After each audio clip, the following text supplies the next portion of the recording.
সকালে 7 বার আর সন্ধ্যায় 7 বার যদি কেউ এই দোয়াটি পড়তে পারে, আল্লাহ তাআলা তার দুনিয়া এবং আখিরাতের দায়িত্ব নিজে গ্রহণ করে নেবেন। সুবহানাল্লাহি ওয়া বিহামদি।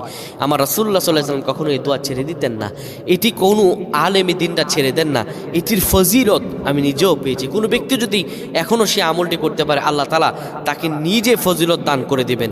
এটি এতটাই ফজিলতপূর্ণ দোয়া, আমি বলবো এই দোয়াটি প্রত্যেকের পড়া উচিত। আপনার পরিবার প্রত্যেকটা সদস্যের পড়া উচিত। এই দোয়াটি আপনারা শেয়ার করে দিবেন। আপনার যারা পরিবার পরিজন আছে প্রত্যেকের কাছে এই দোয়াটি আপনারা পৌঁছায় দেবেন। ইনশাআল্লাহুল আজিজ, আল্লাহ তাআলা অবশ্যই তাদেরকে রহম দান করবেন।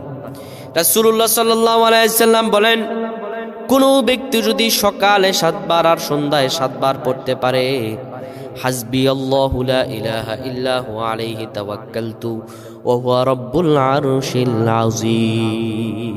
হাদিস আবু দাউদের 321 নম্বর হাদিস।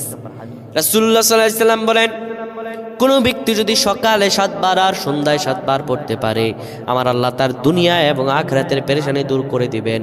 আল্লাহ তাকে এত পরিমাণে রিজিক দান করবেন ওই ব্যক্তি কল্পনাও করতে পারবে না। সুবহানাল্লাহ।